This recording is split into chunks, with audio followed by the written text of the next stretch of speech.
Ay di pagkatapos ho natin magpalinis at magpa-change oil ng ating motor, di na naman tayo dinala ng ating katakawan sa Gwangju Ray. Maglulomi ho muna tayo.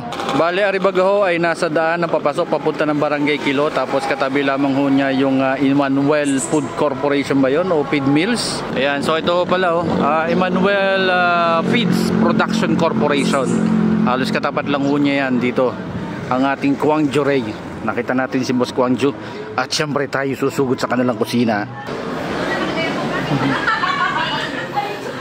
At tayo ay papasok sa kusina. Pwede na ga? Pwede na din eh. Yun. Ano pangalan ni Kuya? Ray. Si Kuya Ray. Gwangju Ray. Gwangju Ray. I see. Ayan o. Ito yung ating sikat na lumian din sa ere ng Bago papunta ng Kilo. At sabi ni Boss Gwangju, ito na raw ang pinakamasarap na lumian sa buong Ibaan.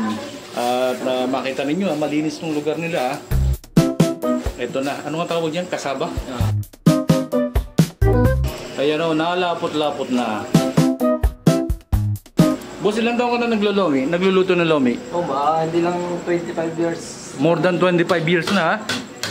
So, ibig sabihin, hindi kung more than 25 years, hindi lang ito. Hindi. Yung pinaglutuan mo. Parkview, Riverside, Lucelle Grace. Parkview, Riverside, Lucelle Grace. So, dati ako may sarili din sa Batangas. Ah, meron ka rin.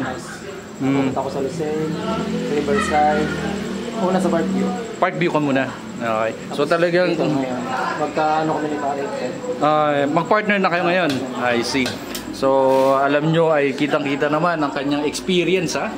Talagang ikang veteranong po ring si Kuya Ray sa pagluluto ng lomi.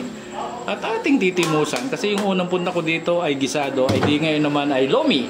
Kanyang mga toppings: chicharon, kikiam, pugo, rebusado, at syempre atay at Giniling. ang paborito nating giniling.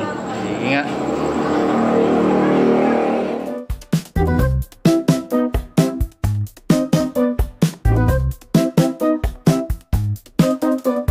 At syempre, ang ating pinaka-toppings talaga, giniling. Yan ang una natin pinagsimulan ng lomi sa Ibaan. Giniling. Ang toppings. Uy, mukhang ready na agad si Bossing. Ano, pwede na rin dalihin, boss? Yeah, boy. Sige. Ipili mo na ako ng upuan diyan. Alright. So again, ito ang lomi ni Gwangju Ray. Dito yan sa sa papasok ng papunta ng Kilo, Barangay Bago. Ayan. Pagka ako kayo pumunta din, may magagandang chicks din eh. Ito si Boss Gwangju. Ayan. Ito si Kuya Ray, kaya ho ang tawag dito ay Gwangju Ray, partner sila. Tapos si Madam, asawa po ni Gwangju. si Mrs. ni Gwangju, siya ho ang talagang amo dito. Tumahimik ka pare. Ito naman ang Mrs. ni Kuya Ray. Yan. Oh, boss din ba to? Amo din ito. Opo, mga amo. At syempre yung mga kasama nila sa sa tindahan nila. Ano pangalan ni ate? Erlyn po. Si ate? Erlyn. Erlyn.